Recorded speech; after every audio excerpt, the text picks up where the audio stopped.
बलिदान, मातृत्व की कहानी। मैं एक डॉक्टर हूँ और आज मेरे जीवन का सबसे दुखद दिन है।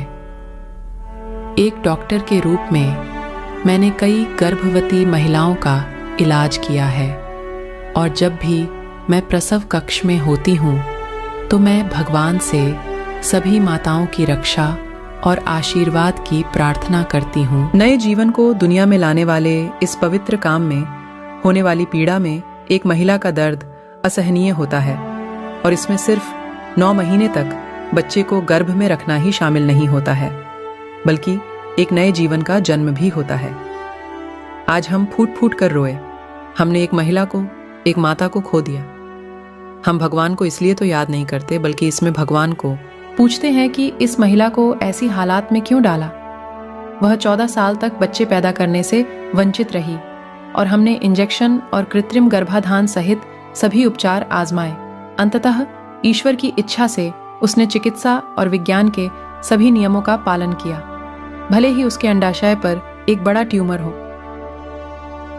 जब वह गर्भवती थी तो यह ट्यूमर पिघलना शुरू हो गया और सब कुछ ठीक हो गया। प्रसव के समय उसके पति उसके पास दौड़े और बच्चे के लिए अपना सारा काम छोड़ दिया और 7 घंटे तक प्रसव पीड़ा में उनके साथ रहे, जब तक कि हमने पेट काटने का फैसला नहीं किया।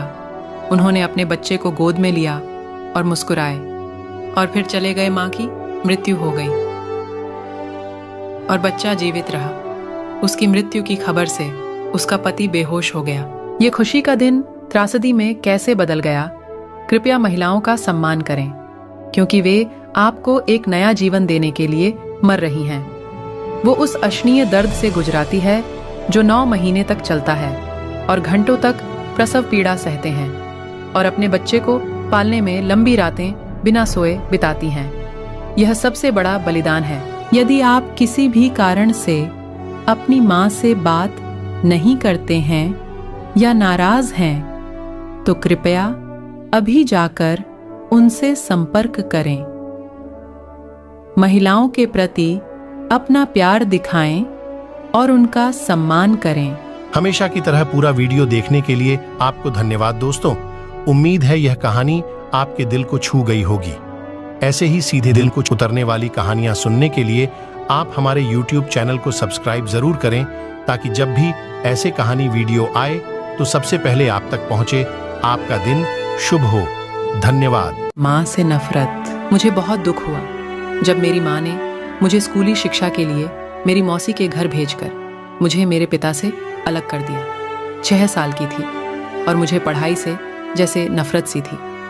अपने छोटे से शहर में मैं स्कूल से भाग जाया करती थी। मैंने शिक्षकों को काफ़ी परेशान किया था। घर पर ट्यूशन टीचर्स बार बार बदलते रहते थे, क्योंकि या तो वे मेरे साथ टिक नहीं पाते थे या मैं नहीं रह टिक पाती थी। या तो उनकी छड़ियाँ मुझे मारते मारते टूट जाती या मैं लगातार रोती रहती। मेरे पिता मुझसे ज़्यादा ही लाड करते थे, इसलिए उन्हें मुझे रोते हुए देखना नापसंद था। उन्होंने मुझे ना पढ़कर भी अपने पास रखने का मन बना लिया था और मेरी माँ से कहा कि वह मुझे पढ़ाई के लिए परेशान न करें।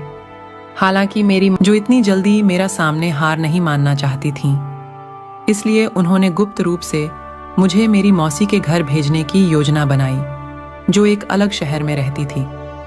मुझे एक कॉन्वेंट स्कूल में दाखिला मिल गया, जहां नियम बहुत सख्त थे। मेरे पास स्कूल से भागने का कोई रास्ता नहीं था। शुरू में मुझे इससे नफरत थी। मुझे अपने पिता की बहुत याद आती थी और जब भी वह मुझसे मिलने आते थे तो मैं उनकी बाहों में सिसकने लगती थी। यह हम दोनों के लिए कठिन समय था। मेरी माँ की पत्थर दिल महिला होने के कारण निंदा की गई। हालांकि यह मेरे जीवन का एक महत्वपूर्ण मोड़ था। वहां कुछ जादू सा काम किया और मैं किताबों के प्रति जिज्ञास और मोहित हो गई। तभी से कक्षा में प्रथम रैंक प्राप्त करना मेरा एकमात्र लक्ष्य बन गया।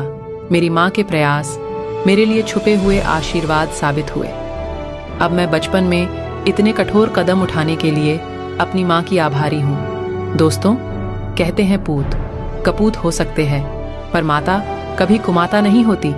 इसी कहावत को साबित करती ये नफरत नामक छोटी सी कहानी आपको जरूर पसंद आई होगी। तो दोस्तों, अगर आपको हमारे इस वीडियो से कुछ सीखने को मिला है तो कृपया वीडियो को लाइक करें और चैनल को सब्सक्राइब करें ताकि मेरे हर नए वीडियो आप तक पहुंचती रहें।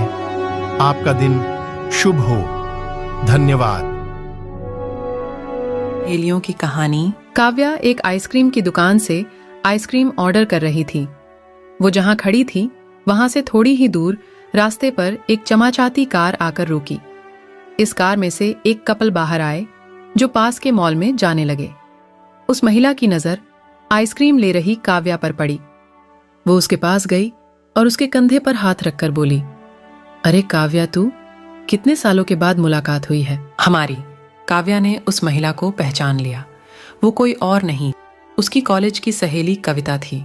कविता को देखकर वो खुश हो गई और उसकी ठाठ बाट वाली जिंदगी से उसे खुशी भी हुई और मन ही मन अपनी जिंदगी से तुलना करने से दुख भी।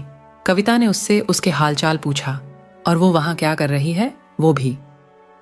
काव्या ने उसे बताया कि आज उसकी शादी की सालगिरह है, इसलिए वो और उसके पति इस आइसक्रीम पार्टी करने आए हैं।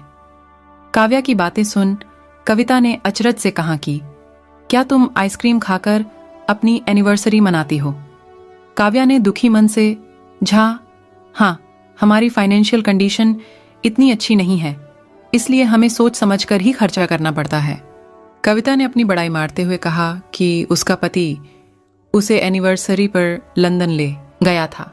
वो आगे बोली कि उन्होंने उसे ये डायमंड की घड़ी भी गिफ्ट दी।